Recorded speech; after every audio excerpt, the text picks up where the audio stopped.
저는 예배에 필요한 그러한 장치들, 조명들, 또 악기 세션, 이런 큐시트, 한국에 허락하신 그 하나님의 선물이다라고 생각은 하지만 예배의 본질은 아니다라고 조금 더 생각하게 됩니다. 영국에 방문한 이유가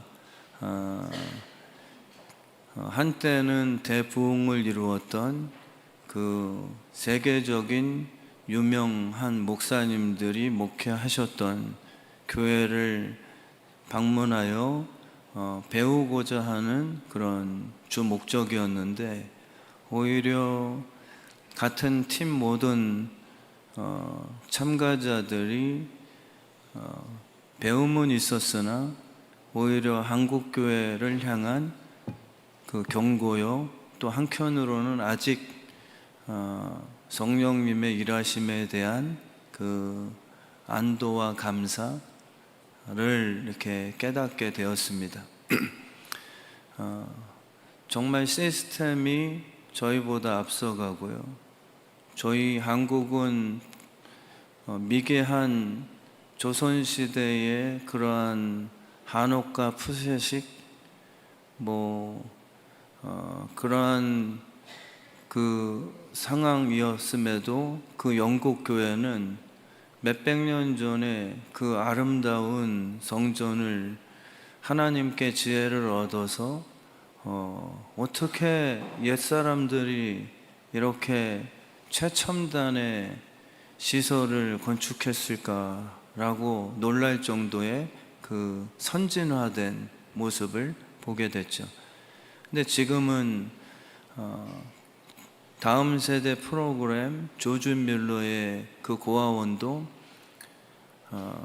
지금 저희 집보다 훨씬 좋은 시설이고요, 제가 그걸 보고 농담 삼아 내 두 딸들도 이 고아원에 오히려 보내고 싶다라고 할 정도로 커리큘럼이 잘 돼 있고요, 고아일 뿐이지 조지 밀러에 의해서 그 당시에 최고의 시설, 최고의 교육 커리큘럼, 최고의 식단, 그렇게 제공했던 정말 부흥기였습니다. 근데 지금은 그런 교회들마다 출석이 3, 4명이고요 10명이 되면 중형교회고요 30명 이상 모이면 대형교회라고 분류합니다. 같이 갔던 유기성 목사님도 굉장히 동행하시는 분이죠, 주님과. 그 사모님도 중보 기도자신 것 같고요. 근데 그냥 한국교회 염려가 아니라 이제 20년, 30년 후면 똑같은 현상이다.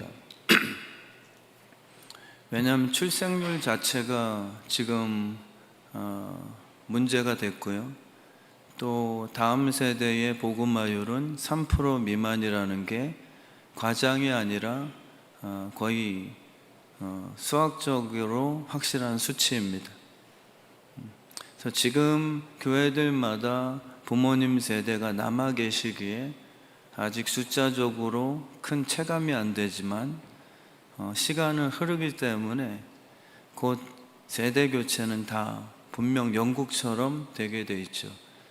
그럼 한국교회도 저 후진국에서 한때는 70만을 자랑했던 여의도 무슨 교회 제자훈련으로 한때 전 세계를 강타했던 어느 목사님 목회했던 그 강남의 대표, 이렇게 탐방하는 유적지처럼 충분히 될 수 있음을 정말 정직하게 고백합니다.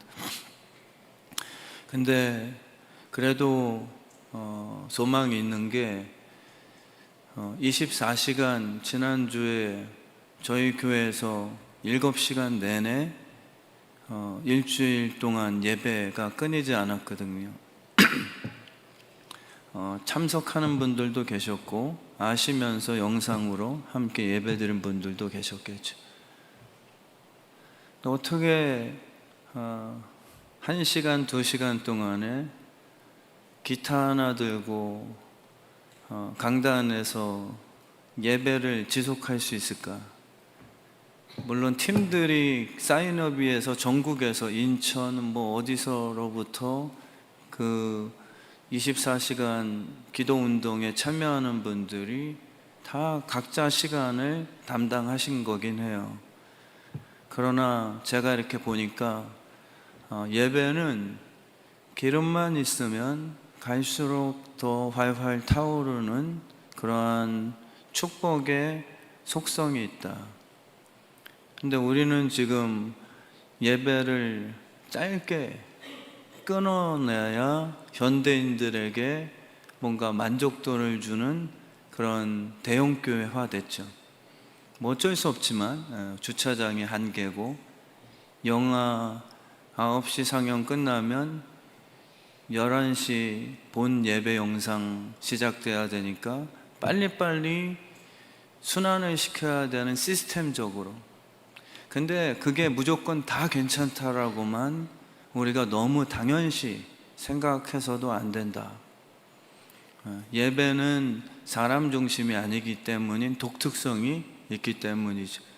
그렇게 흘러가다가는 다 세속화가 되는 건 시간 문제인 것이죠. 그래도 감사한 것은 그 24시간 예배 인도자를 보니까 꼬마 애들도 있어요. 어른 중에서도 5절 찬양만 해도 뒤틀으면서 단 5분도 못 참아내는 그러한 종교인들 많은 상황에 그 꼬마애가 건반 치면서 샤우팅하고 불쌍히 여겨달라고 외치며 1시간, 2시간을 거기서 버텨대고 깃발 흔드는데 이거는 배움의 문제가 아니구나. 그 애들에게 복 주신 게 확실하다. 예배가 기뻐하는 그 자녀들이 사실 참 힘들겠다가 아니라 당사자들은 행복한 거죠. 그래서 저는 우리 교회에 그런 새 피조물, 새 마음을 다시 부어주시면 좋겠다라는 생각을 이렇게 하게 됩니다. 그래서 예배가 삶의 목적이고요.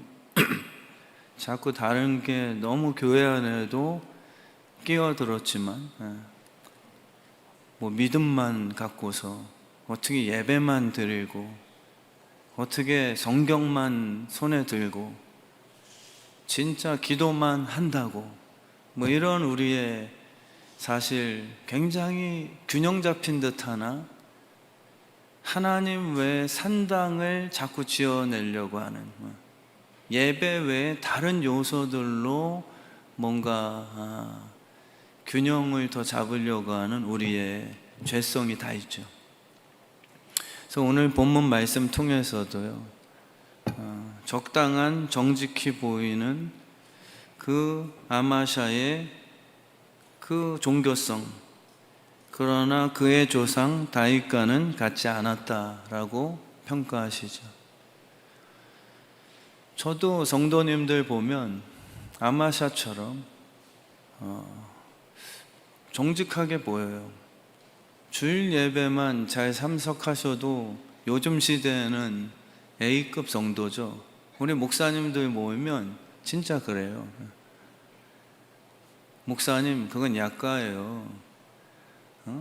목사 뒤에서 칼만 안 꽂고 그 정도 불평하는 정도면 그래도 주일 헌금은 5,000원씩이라도 꼬박꼬박 잘 드리시죠? 이게 이제 농담 같지만 그거 요즘에 A급 성도입니다. 그러니까 오늘 말씀처럼 아마샤가 여호와 보시기에 정직히 행하였으나 이게 우리의 눈에는 그냥이 아니라 점수 주고 싶어요.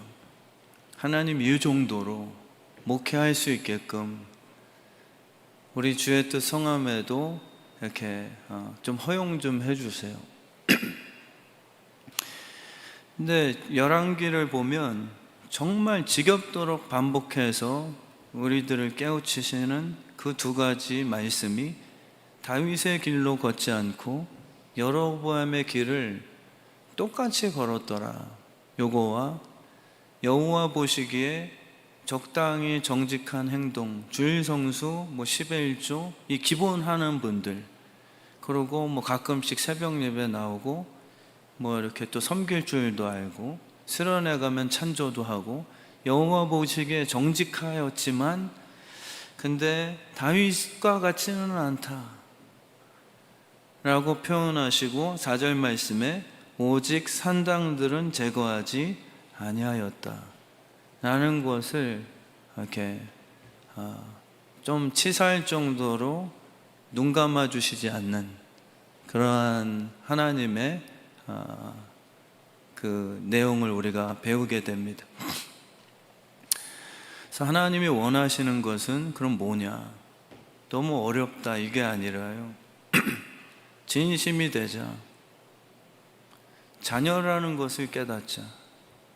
뭔가 형식주의로 살지 말자. 실수 없이 뭔가 다윗처럼 완벽함? 이 비교가 아니죠.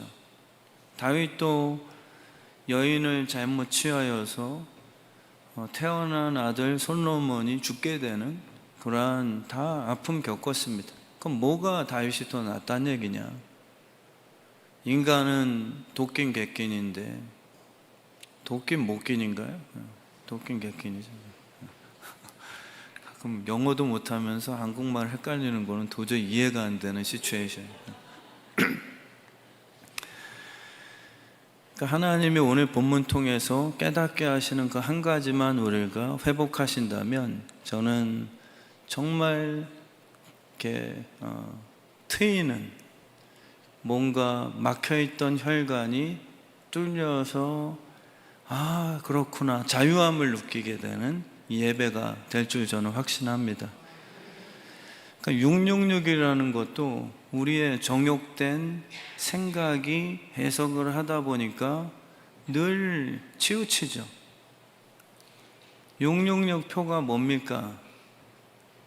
질문들을 엄청 하고 또 차마 이게 뜨거운 감자다 보니까 또 목사님께 묻고는 싶은데 장로가 돼서 아직 그것도 모릅니까? 라는 것 같은 기본 이런 내용들 같은 그러나 확 또 풀리지는 않는 뭐가 666 표고 진짜 칩이 나와서 지금 막 영상에 떠들어대는 것처럼 이제 그 칩 맞으면 다 지옥 가나? 그래서 한때 엄청 떠들어댔잖아요. 저도 청년들 거기에 빠져다가 개척했을 때 안타깝게 저한테 그거에 그냥 빠진 청년이 그 질문하느냐고. 666은 그냥 표를 거부한다고 해서 구원을 성공하는 시스템이 아니거든요. 여러분의 삶을 얘기하는 거지 그냥 막 살다가 666 표가 딱 개발돼서 그 순간에만 그래도 천국은 가고 싶어서 그냥 막 살다가 666 칩 끼는 시대가 와서 그래도 들은 건 있고 겁나는 건 있기에 나 칩 안 낍니다. 그러면 천국이냐? 칩이 예수가 됐어요. 칩을 안 끼면 천국이고 끼면 지옥 간다. 예수 뜻대로 사는 것이 천국인데 예수님을 믿어서 나 매매를 안 하더라도 예수님 부인 못합니다. 칩 이거 안 끼고 주님이 주시는 걸로 살겠습니다 라는 고백에 의해서 칩을 거부한다는 것은 옳은 반응이죠. 그러니까 666이라는 것은 평소의 삶의 결론이에요. 그 순간에 하고 안 하고의 일시적인 사건이 아니라 미련하고 지혜로운 5처녀의 예화는 그 순간에 기름이 있냐 없냐의 문제가 아니라 일상 삶 속에서의 예수님 뜻대로 살아온 우리의 일상의 내용을 얘기하고 계신 거예요. 다니엘과 그 친구들은 666 시스템인 우상 앞에서 음식을 얻고자 머리 숙이지 않습니다. 666은 먹을 것을 위해서 하나님을 배신하는 나의 불순종이 666이에요. 뭔가 자꾸 외부에서 찾는 것이 아니라 내가 배신하는 게 666을 칩을 끼우는 거거든요. 우리는 자꾸 형식으로 얘기하고 싶어 하죠. 아니, 어떻게 예수 믿는 사람이 좌파에서 우파에서 저런 사상을 갖고 예수 안 믿는 대통령 밑에서 총리로 일하지? 이게 우리는 구원의 분류법이죠. 근데 성경 보시면 그런 적이 없어요. 그 사람의 중심을 갖고서 하나님은 더 크신 분이기에 이 땅에 살아가지만 때로는 하나님을 모르고 스스로가 신이라고 하는 김일성 같은 스스로 우상교주 같은 그 왕 밑에서 일하는 다니엘의 그 모습일지라도 일제 제국시대 때 우리 서석영 집사님이 기모노 입고서 이토 히로부미 밑에서 밥상 봐주는 그런 직업? 쉽게 표현하자면요. 그러면 우리는 서석영 집사님 보고 저 매국노, 친일파 이런 걸로 그냥 끝내버리잖아요. 다니엘을 봤을 때 666의 표를 안 받은 이유는 그가 하나님만이 내 양식의 주가 되심을 인정하는 예배자거든요. 근데 우리가 정해놓은 그 종교적인 틀이죠. 다니엘은 3번이나 왕이 바뀌면서 어떻게 보면 김호도 같은 그 당시 입어야 되는 이름까지도 유대 이름이 아니라 창씨개명을 했거든요. 그 친구들까지 다 이름 바꿨잖아요. 그러니까 이거를 오해 없이 잘 들어주셔야 될 게 666은 그러한 외적인 형식에 의해서 우리가 우리의 삶에 진짜 신앙이 없는 부분을 그런 외적인 것 하나로 다 퉁쳐버릴 수 있는 그 시스템, 그게 아니라는 것을 깨닫게 하시죠. 7은 완전수거든요. 완전치 않은 세상에서 완전한 하나님을 주로 삼고 사는 게 777이죠. 모습은 신앙인 같지만 결국은 산당에서 제사만 할 뿐 그 사람의 삶을 들여다보면 예수님이 왕이 아니에요. 대화만 해보면 딱 알거든요. 이분의 고집인지 종교심인지 답답하고 그분 옆에 있으면 자유함이 없고 말하는 게 옳은 것 같으나 다 죽어야 돼요. 자기 외에는 모든 교인들은 다 싹군이고 배교자들이에요. 그러니까 이게 자기가 신이죠. 심판자고요. 666은 하나님 없이도 너를 먹여 살려주겠다라는 우상교주들의 시스템입니다. 하나님 없이 먹고 살 수 있는 이 세속이 666의 시스템이에요. 특별히 칩받지 않아도 이미 그렇게 사는 분들이 많이 계시다는 것을 인정해야 돼요. 7이란 것은 안식일이거든요. 6은 따로가 아니에요. 6은 내가 열심히 하고 7은 종교적으로 하나님과 경제가 따로 간다? 이게 666이에요. 나머지 6일은 하나님이 이미 자녀들에게 예비하신 축복의 준비하심임을 믿는 게 바로 안식일 지키는 예배자들의 진짜 마음이죠. 그래서 7일은 완전수인데 그 완전은 우리가 6일 동안 열심히 해서 이뤄내는 숫자가 아니고요. 사실 주님이 주로 거하실 수 있는 그 안식일의 그 시간과 공간을 내어드리는 우리의 겸손함을 뜻하게 되는 겁니다. 그래서 안식일이 하나님의 자녀들에게는 첫날이에요. 종교인들은 7일째를 마지막 날로 두어서 열심히 일한 나 자신을 위한 보상의 날, 아니면 6일 동안 당신이 요구하는 그 율법을 나름 열심히 지켰으니 7일째 와서 하나님과 뭔가 결산하는, 내 땀방울과 당신이 나에게 보상해야 될 거를 주고받는 그러한 청구의 날로 우리는 생각할 때가 있죠. 마귀는 6일간 내가 내 힘으로 나를 위해 열심히 일했으니까 그 시간을 오직 사서로이 나를 위해 떠나라고 유혹합니다. 육신을 내 마음으로 내 방법대로 육신을 쉬게 하면 육신의 일이죠. 영이 회복이 안 돼요. 그래서 우리는 육신을 즐겁게 하면 휴가 잘 보냈다라고 중독 증상에 걸려 있습니다. 근데 그 영은 오히려 더 후퇴하고 육을 쉬게 하는 그러한 중독에 더 목말라야지.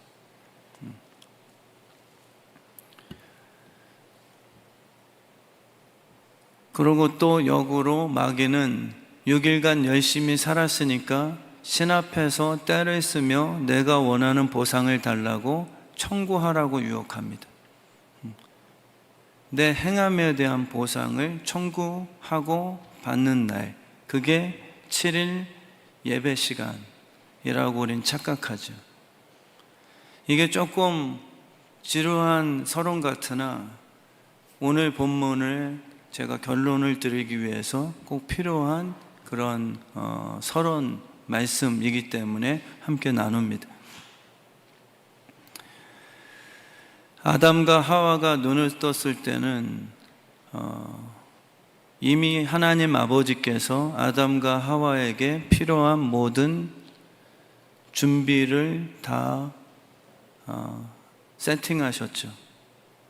아담과 하와는 이래야 먹을 것 주겠다라는 그 원리에서 벗어납니다.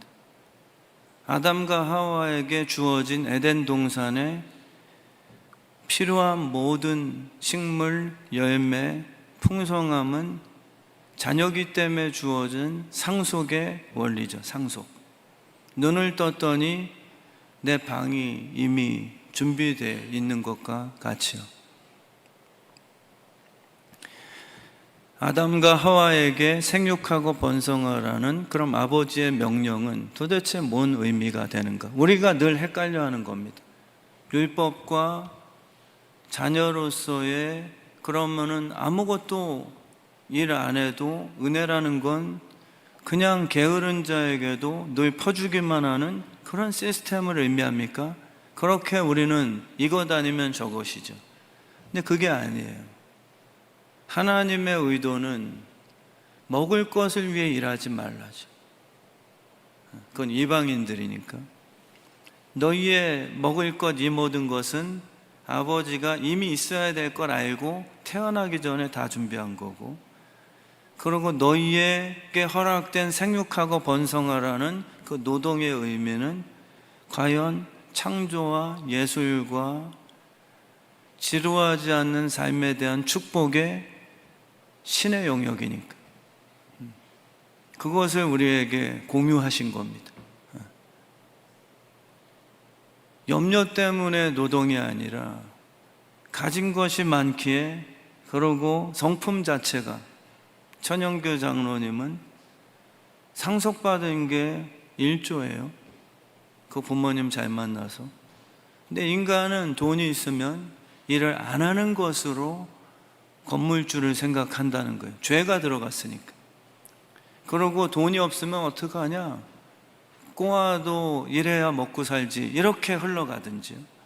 그게 이제 죄에 대한 결과죠. 근데 주님께서 피의 보혈로 우리를, 교회를 회복하시고자 하는 그 내용이 바로 오늘 같이 나누고자 하는 그 핵심입니다. 천영교 장로님은 1조가 있는데 일을 안 그만둬요. 그 질문을 하는 거예요. 왜 장로님은 일 안 하고 먹고 살아도 평생 사시는데 왜 일하십니까? 이 돈이 있기 때문이죠. 저는 더 벌기 위한 목적은 없고요. 제게 주신 이 상속으로 제게 맡기신 가난한 고아들을 행복하게 만드는 성품에서 나오는 노동의 플랜들, 이게 주님이 우리에게 만들고자 하시는 그 열심이세요. 무엇을 먹을까 마실까 입을까 때문에 일하는 수준을 좀 넘어서자. 모든 게 손해냐 나에게 득이 되냐라고 효율성을 따지게 되는 게 종교죠. 내가 이렇게 해서 나에게 더 100배 투자가 얻게 되는 그 원리 맞냐? 근데 주님은 그게 아니에요. 후히 꾸어주고 싶어하는 성품을 찾고 계시죠. 목마른 자의 목마름을 보고서 견뎌낼 수 없는 아비의 심장을 찾고 계신 거죠. 그래서 나누어 주면서도 내가 이 투자를 하고 다시 투자금 3배로 4배로 10배로 불릴 수 있는 그런, 이게 게임인가? 이게 666이에요 7은 무엇이냐면 안식에서 나오는 풍성함이고요. 하나님은 일하시는 이유가 안식이거든요. 기쁨이라는 거예요. 우리는 잘 이해가 되지 않지만 하나님의 일하심은요, 굳이 비교하자면 부모와 같은 거죠.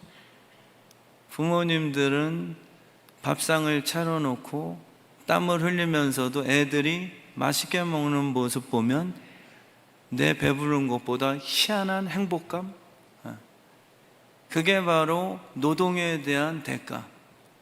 얘네가 밥값을 내지 않는데 엄마 다음에 또 해줘요 라고 했을 때, 물론 우리 아들 딸이 원한다면 얼마든 더 해줄 수 있지라고 하는 아비의 성품이라는 그 존재가 만들어내는 땀 흘림의 노동, 이거를 하나님께서 택하신 자녀들에게 허락하신 생육하고 번성이라는 영역이죠. 그래서 이게 신적인 기쁨입니다. 저에게도 조금씩 주어지는 것 같고요. 왜냐면 목사인 저도요, 본전 생각나면 못하겠더라고요. 본전 생각나면 이거 헌금 내가 내고 어차피 또 써야 되고, 그럼 나에게 남는 게 2개야 3개야, 오히려 계속 마이너스, 이런 식으로 되면 순종을 못하겠어요. 주님은 왜 부자교회한테 얘기 안 하고 나같이 $1 준 개척교회 목사에게 자꾸 더 본질적인 명령을 때리시지? 그러니까 저는 그걸 그냥 묻어놓는 거죠. 이거 쓰지 말자 그냥. 그러니까 주님께서 오시면 나에게 너 얼마나 남겼어? 교인들 재정 얼마 남겼어? 물어보면 이런 식으로 개척교회 목사한테, 우리 이 합병할 때도 돈 진짜 없었는데 주님께서 자꾸 마음속에 그 들어오는 교회 목사님들 어려우니까 진짜 한 푼 안 받게 하셨거든요. 저는 5푼은 받으려고 어떻게든 노력해서 3분의 1 가격입니다. 그렇게 하면 나는 수익이 없는 거죠.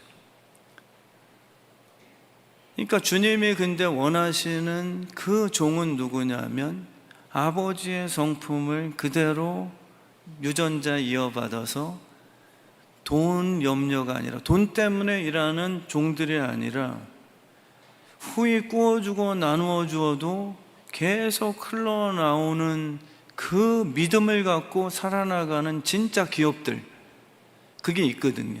지금도 우리 주변에 어제 24시간 한 그 이주만 목사님도 나올 그 돈 구멍이 없어요. 근데 희한하게 그 사례비 다 내고 24시간 장비 늘 하나님께서 채워주심을 늘 경험한대요. 그걸 믿죠. 그러니까 제가 들어온 후 노동은 저주가 됐습니다. 정말 저희 교회는 목사인 저도 목회도 노동이 되면 저주이기 때문에 이걸 해야 목사도 먹고 사는 거예요. 그래서 사례비가 아니라 그 다음부터 월급이 되어 세금 문제나 뭐다 이렇게 묶일 수밖에 없어요. 근데 진짜 목사는 어떻게 보면 성령 충만해서 야 이거 담임 목사 그만두면 처자식 어떻게 먹여 살리랴라는 그 노동적인 개념을 뛰어넘지 못하면 이거는 기쁨이 아닌 거죠. 근데 우리에게 그것을 주시겠다는 거예요. 무슨 업을 갖든지 정말 주님께서 돈의 노예가 아니고요, 염려 때문에 일하는 게 아니라 오늘 그 문제가 풀리는 성도님들이 있게 되길 진심으로 축원하는데요. 우린 일해야만 먹고 살 수 있는 돈의 노예가 된 게 맞습니다. 그러나 에덴 동산의 노동은 먹고 살기 위한 노동이 아니었던 거죠. 천국에도 노동이 있을 거라고 저는 확신하는데요. 천국 가면 이제 일 안 하고 먹고 살 수 있는 그날이 올 것이다 라고 착각하시면 안 돼요. 진짜 천국은 일할 때 행복한 새 피조물일 거예요. 정말 운동할 때 김종국처럼요. 운동하면 행복해하는 희한한 체질들. 이미 풍성한 에덴 동산 안에서 그 풍성함을 하나님의 지혜로 잘 가꾸는 선한 영향력 끼치는 축복의 통로 역할입니다. 그래서 그런 식으로 선포하는 것뿐이에요. 목사가 부흥사처럼 행동 잘하면 하나님은 풍성하시니까 부자 되게 하실 거예요 라는 그 원리가 맞는 듯하지만 위험하다는 거예요. 그게 산당이요, 여로보암의 길이요, 종교적인 그러한 논리가 될 수 있다는 거예요. 행했기 때문에 보상이냐? 그리고 하나님은 능력이시니까 여러분 정신 차리고 하나님 화나지 않게 하면 하나님 여러분 자녀, 여러분 사업터 다 복 주실 수 있습니다. 그때 우리는 아멘 했던 거잖아요. 근데 주님께서 뭘 가르치고 싶어 하냐면 먹을 것 때문에 일하는 노예가 아닌데 너희들은 이 모든 것은 내 약속 때문에 너희들에게 풍성하게 하는 것으로 좀 알아줄래? 너희의 예배드림과 일주일 동안 사업이 잘 되는 거랑 엮지 마. 이게 주님의 진짜 의도예요. 그게 첫째 아들에게 주신 그 안타까움이었죠. 맏형아, 맏아들아, 이미 내게 다 네 거 아니야? 주님은 그렇게 얘기하셨어요. 맏아들아, 아버지께 이미 다 네 건데 너는 왜 네 거 만들려고 집안에서 율법으로 그렇게 애쓰는 이유가 뭐야? 그러고 동생 송아지 한 마리 잡아줬다고 막 열을 내는 그 이유가 도대체 뭐냐? 아시잖아요. 나는 이렇게 동생보다 더 신경 써서 아버지 옆에서 딴짓 않고 예배 잘 드리고 10의 1조 잘 내고 금식하고 내가 율법으로 행함을 잘했는데, 욥도 사실 그 똑같은 스토리예요. 욥과 그 친구들도 그 하나님 앞에 의롭게 행동한 것을 하나님이 당대 부자 되게 해주신다는 논리에서 못 벗어났거든요. 그래서 욥을 자꾸 다루시는, 그거는 너의 존재고 너는 그렇게 행하지 않아도 돌아온 탕자더라도 내 은혜 아버지로서 가락지를 끼워줄 거야. 무슨 뜻인지 아시잖아요. 그 죄라는 것은요, 우리를 비참하게 만든 겁니다. 아버지의 사랑이 아니라 내 열심에 근거하게 만들었죠.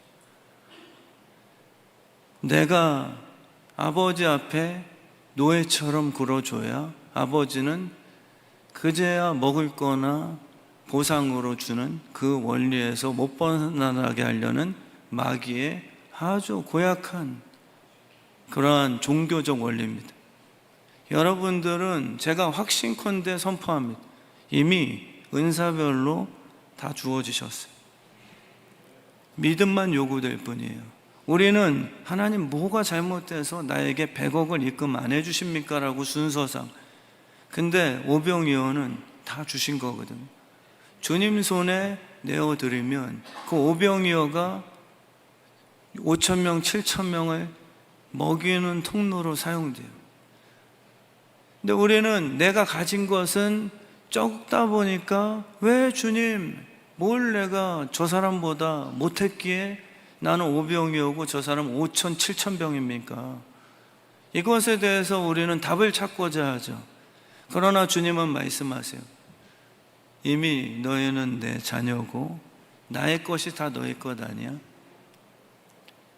너희의 마음이야. 너희의 행위 때문에 5천 마리의 153마리의 물고기를 보상으로 주는 게 아니라 너희의 마음이 우리 아버지 배고프시겠네 라는 그 성품이 그게 전부야. 주님께서는 그걸 우리에게 요구하시는 거예요. 너희의 예배가 잘 드려져서 남은 6일을 보상으로 축복해 주는 게 아니라 이미 너희들에게는 다 줬어. 그리고 내가 너희를 예수 피로 만들고 싶어 하는 것은 내 성품의 공유야. 뭔가 먹고 살기 위해서 일하는 이방인들 같은 시스템이 아니라 하나님은 뭔가 얻으려고 일하는 분이 아니시잖아요. 하나님은 기뻐하셔서 나눠주고 싶어하는 성품이시고 염려 근심이 없으신 분이시잖아요. 그러니까 거기에 우리를 초대하시는 거죠. 마귀는 예수님에게도 아버지의 뜻을 어기고 자신을 따르면 돌로 떡을 주겠다고 무엇을 먹을까에 대한 해결법을 나름 제시합니다. 우리에게 허락하신 건 이미 풍성한 것을 하나님의 지혜로 잘 가꾸는 선한 영향력이에요. 하나님의 뜻대로 쓸 수 있는 그 성품의 회복이죠. 그거를 우리가 못하고 있는 거죠. 그래서 여로보암의 길과 산당들을 제거하지 못하는 이유의 핵심은 바로 편의주의와 우리의 본전 생각과 형식주의죠. 하나님을 향한 진심이 없기 때문이에요. 다윗은 진심이었고요. 다윗은 진짜 법궤가 들어올 때 사랑했거든요. 진짜 다윗이 옷 벗겨지는 것을 신경 안 쓰고 법궤가 들어올 때 진짜 하나님을 사랑했거든요. 욕을 먹고 싸움에서 져도 이제는 상관없고 죽어도 이제는 하나님이 다시 내 편에 계시니 나는 여한 없다라는 게 진심이었어요. 근데 여로보암의 길은 무엇이냐 하면 법궤 어디 갔어요? 법궤 어디 갔어? 법궤를 사랑하는 게 아니라 예배 안 드려서 이렇나? 내가 법궤를 부족처럼 안 붙여서 싸움에 졌나? 이걸 찾는 게 여로보암의 길이요 형식주의죠. 우리가 예배를 드리는 것, 주일 성수 한번 지키면 나머지 6일 때 효율적이야? 우리 고3 아이가 7일 동안 공부한 친구보다 얘는 6일 공부하고 7일째 예배 드린다고 경쟁력이 있을까? 예배를 늘 우리는 세상적인 계산법으로 환산하려고 하는 그 산당이 남아있다는 거예요. 정말 주님이 원하시는 건 이미 요셉이 총리 되는 건 내가 결정해놨어.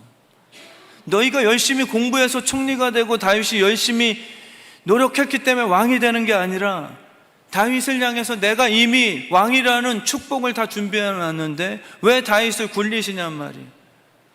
그 이유는 다윗이 오직 은혜로 왕이 된 것을 갖고서 내가 행위로서 얻어낸 것이라고 착각치 않게 하시는 주님의 깊은 의미가 거기에 숨어 있는 것이죠. 결론을 짓겠습니다. 꼭 11시 예배 되면 우리 9시보다 은근 길어지는데 결론 짓겠습니다. 베드로에게 오른쪽 그물을 내리라는 그 명령은 베드로에게 내 말에 순종하면 먹을 거 생기지 라고 연결시키신 게 아니세요. 우리는 그렇게 자꾸 연결시키죠. 그래, 말씀대로 순종하면 손해보지 않아? 아버지의 뜻대로 순종한 예수님은 십자가에 개죽음 당하신 거거든요. 우리는 늘 좀 세속주의가 돼버렸어요. 예수님이 베드로를 향해 명령하신 이유는 베드로의 먹거리 해결하기 위한 명령이 아니셨죠.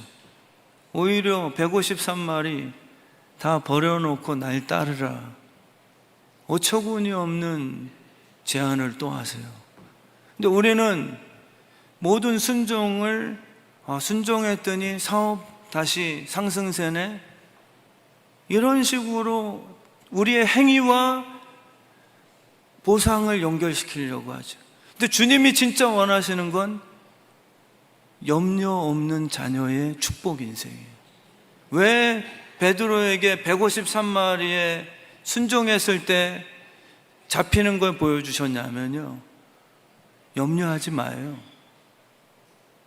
손해보면서 살아가 아니라 이런 신이 너희 아빠야, 이거를 교훈시켜 주려고 예수님은 베드로에게 그 기적을 나타내 주신 거잖아요.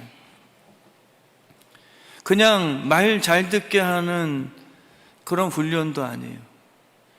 내 말 잘 들어야 손해 안 본다? 똑바로 내 말 잘 들어. 율법주의적인 목사들이 그런 식으로 훈련시킨단 말이에요. 권사님, 목사 말 안 들어서 그 다리 부러진 거 꼭 기억하세요.